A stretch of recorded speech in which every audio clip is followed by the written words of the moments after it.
Nesta semana, o Jornal do Dia está promovendo a rodada de entrevistas com os candidatos à Prefeitura de Natal. De acordo com as regras apresentadas aos assessores, as entrevistas terão 12 minutos cada uma e serão realizadas perguntas comuns a todos os candidatos e relativas a diversos temas.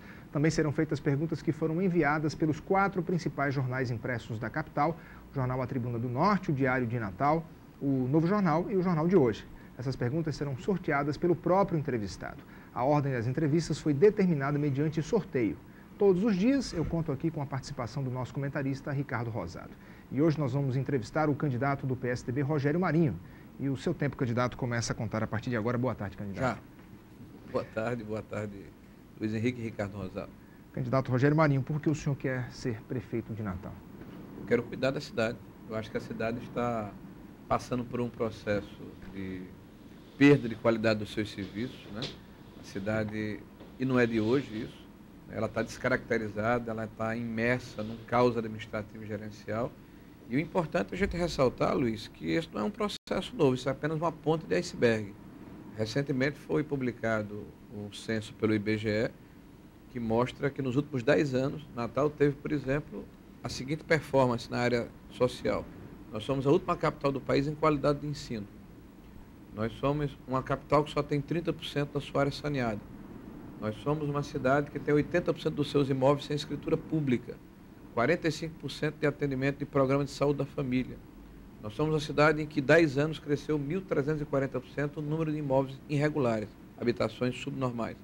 Então, é uma cidade que precisa urgentemente de alguém que olhe para ela com um olhar diferente, né? Com planejamento, com responsabilidade e com uma visão de futuro.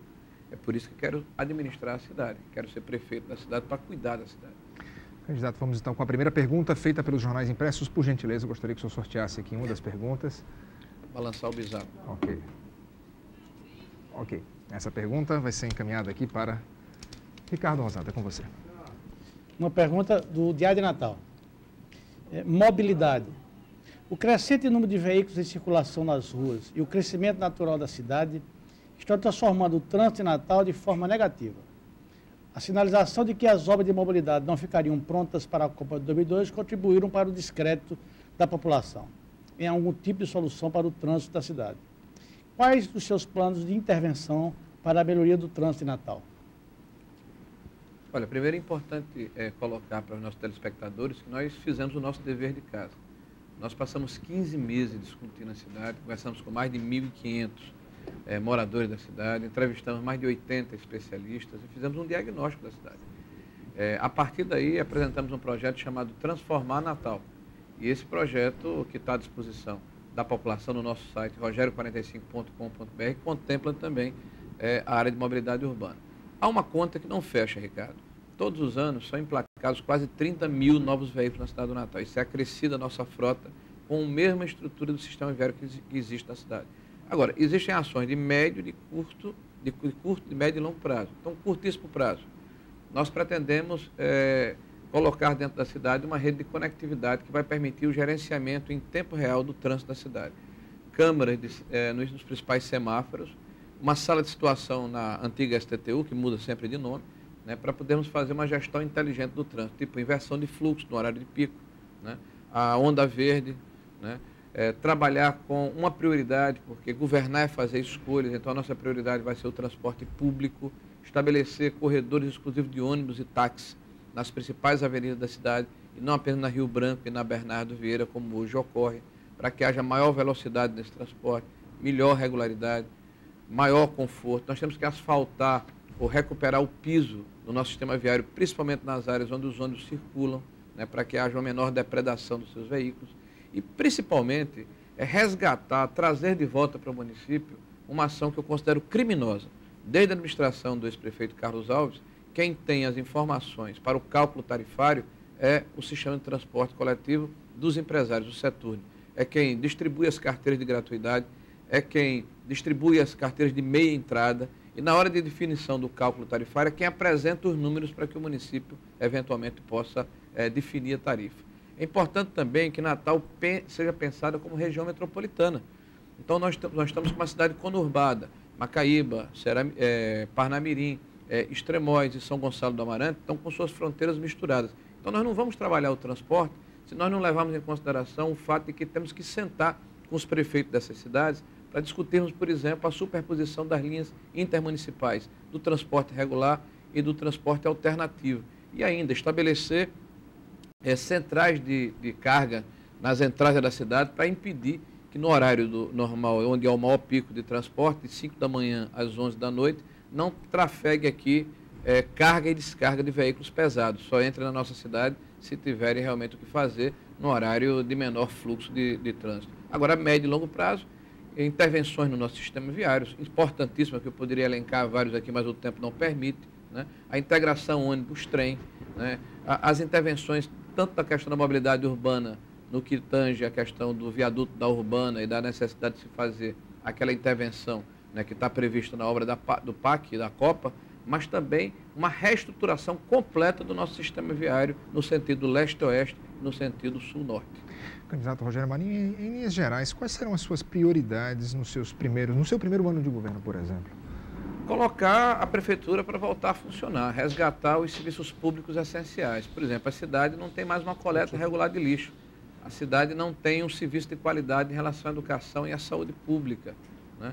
As estações de transferências, por exemplo, que eram chamadas de gaiolas pela população, hoje a população verifica isso com saudade, porque foi instituído o bilhete único, que é apenas 1 hora para que o cidadão possa transitar no sistema de transporte coletivo. Isso é um claro exemplo de que nós estamos comparando o ruim com o péssimo, né? Então, nós pretendemos, por exemplo, restabelecer um horário maior nesse bilhete único. Nós precisamos recuperar a capacidade de investimento do município, torná-lo adimplente e preparar o município, reestruturando ele de forma objetiva, tanto na questão organizacional, reduzindo o número de secretarias e tornando cada vez mais transparente a administração pública para que nós possamos entregar de volta a cidade aos seus habitantes. Então, a primeira ação que tem que ser desenvolvida é voltar a fazer funcionar a prefeitura nos seus serviços essenciais e, a partir daí, estabelecer um planejamento, metas e objetivos que têm que ser tratados com muita clareza para resgatar a qualidade do serviço público nos próximos 4 anos. Candidato Rogério Marinho, vamos à segunda e última pergunta dos meios de comunicação impressos aqui do Capital. Por gentileza, pode sortear uma das perguntas. Ricardo, por favor. Lembrando que o candidato tem 5 minutos a partir de agora. Uma pergunta do Novo Jornal. O senhor manterá contratos terceirizados dos serviços de saúde? Olha, essa pergunta eu acho ela extremamente relevante neste momento, principalmente em que há uma operação do Ministério Público que identificou indícios de corrupção na terceirização de serviços de saúde, no caso de AMES e UPA. Eu quero lembrar, Ricardo, e nossos telespectadores, que no início da década de 80, né, quando começou aquela revolução na China, né, que transformou-se num país atrasado, arcaico, nessa potência econômica de hoje, o secretário do Partido Comunista Chinês na época, questionado pelos seus pares, afirmou o seguinte: não me importa a cor do gato, me importa aquele caça o rato. Então, tudo que a legislação permitir, e for dentro do escopo legal, para prestarmos um bom serviço à população, tanto na área de saúde como nas outras áreas da cidade, nós vamos trabalhar. Nós não temos nenhum preconceito contra as cooperativas médicas, por exemplo, que são terceirizadas, né, para o município na área de anestesistas e de especialidades. Nem tampouco nas organizações sociais idôneas. Nós temos aí o Sírio-Libanês, nós temos a Cruz Vermelha, nós temos uma série de entidades que são idôneas. O que nós precisamos é ofertar um bom serviço de saúde à população. O que a população está querendo saber é o seguinte: você vai chegar num posto de saúde, você vai ter o médico, você vai ter o medicamento, você vai chegar numa clínica especializada, você vai ter o especialista. Se precisar da ultrassonografia, da ressonância magnética, se isso vai ser ofertado a ela com qualidade e com regularidade. Essa questão, ela é muito mais ideológica do que de caráter prático. Aliás, eu quero lembrar à população natalense e ao Rio Grande do Norte, e principalmente aos sindicatos, que esta é uma política do governo federal, instituída pela presidente Dilma, como principal ação do seu governo na expansão das UPAs e das AMES. Ricardo Rosado. Vamos falar um pouco de política, Luiz? Vamos lá. Não, vamos falar de administração. Não, a gente estava assistindo há pouco tempo aqui a entrevista da governadora. Normalmente a governadora do estado é uma militante especial, uma militante requisitada pelos candidatos, pelos aliados. Pela entrevista que ela deu, ela vai se manter um pouco distante da campanha, vai setorizar, vai participar só de finais de semana. E, pelo que entendi, ela não vai participar diretamente da sua campanha em Natal, a não ser no palanque eletrônico. Deputado, o senhor vai sentir saudade da governadora na sua campanha? Olha, Ricardo, eu acho que essa pergunta que você me faz é uma pergunta realmente que está na cabeça, principalmente do pessoal que faz jornalismo político aqui na cidade. E você é um observador privilegiado do cenário e há muito tempo. Não porque você seja velho, você é só mais experiente. Mas, olha, eu acredito que a história é cíclica, ela se repete, né? E vamos olhar para trás, há pouco tempo atrás, na eleição municipal passada. Uma candidatura cheia de padrinhos. O presidente da República, a governadora do Estado, o prefeito da cidade, bem avaliado, perdeu a eleição. Natal, na hora de votar, não vota em função dos padrinhos. Natal, na hora de votar, vai votar naquele que certamente vai oferecer a melhor proposta, a melhor condição de resolutividade. Quem votar em Rogério Marinho pode ter uma certeza. Quem vai administrar a cidade sou eu. Quem vai estar sentado na cadeira e vai tomar decisões sou eu. Nós estamos vendo aí um cenário em que existem candidatos teleguiados, tutelados. Existem candidatos que estão se pendurando no prestígio desse ou daquele político que é mais forte eleitoralmente. Eu não, eu fiz o caminho inverso.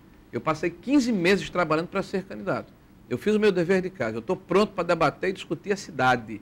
Eu não tenho dúvida que isso vai fazer diferença na hora oportuna. Quanto à governadora Rosalba Ciarline, ela fala com muita propriedade que a eleição em Natal mudou. Aqueles cursos que existiam antigamente, aquelas passeatas que varavam as noites, acabaram-se. Os próprios comícios têm uma outra dimensão. Nós trabalhamos hoje com caminhadas, comida eletrônica. Hoje mesmo eu fiz uma discussão, um debate na TwitCam. E toda segunda-feira, de 11 horas da manhã, eu farei novamente. Quanto maior a transparência e maior a visibilidade das candidaturas, melhor. Agora, o apoio da governadora Rosalba e do Democrata é muito bem-vindo. Eu tenho só um minuto, Ricardo, faça a sua pergunta. Eu queria aproveitar, porque o deputado Rogério Marinho, ele é candidato, ele é deputado. E amanhã o país assiste o início do julgamento de um processo que vai chamar a atenção de todo mundo. Qual é o grau de influência que o deputado do PSDB, portanto, o deputado de oposição, acredita que o julgamento do mensalão terá na eleição municipal no país? Candidato, exercite sua objetividade. Olha, na verdade, Ricardo, nós vamos assistir um julgamento histórico que é importante para o país, é importante para o futuro do país, de que forma o legislativo, o judiciário vai se comportar, né? Todos nós estamos atentos. Mas eu não acredito na nacionalização da campanha nessa cidade ou em qualquer cidade do país. 10 segundos. Na hora que a população vota em quem pode resolver o problema da limpeza urbana, né, da saúde pública, da qualidade da educação. E é para isso que nós nos preparamos. Tá? Então, eu espero que haja um bom julgamento e, da nossa parte, esperamos que haja uma boa campanha e a população possa nos avaliar da maneira mais adequada. Candidato Rogério Marinho, muito obrigado pela sua presença aqui no Jornal do Dia. Okay? Obrigado a vocês. Obrigado, Ricardo. Obrigado. Agora, o nosso convidado amanhã é o candidato do Partido dos Trabalhadores, Fernando Mineiro. Excelente tarde para você. Muito obrigado pela sua audiência. Até amanhã.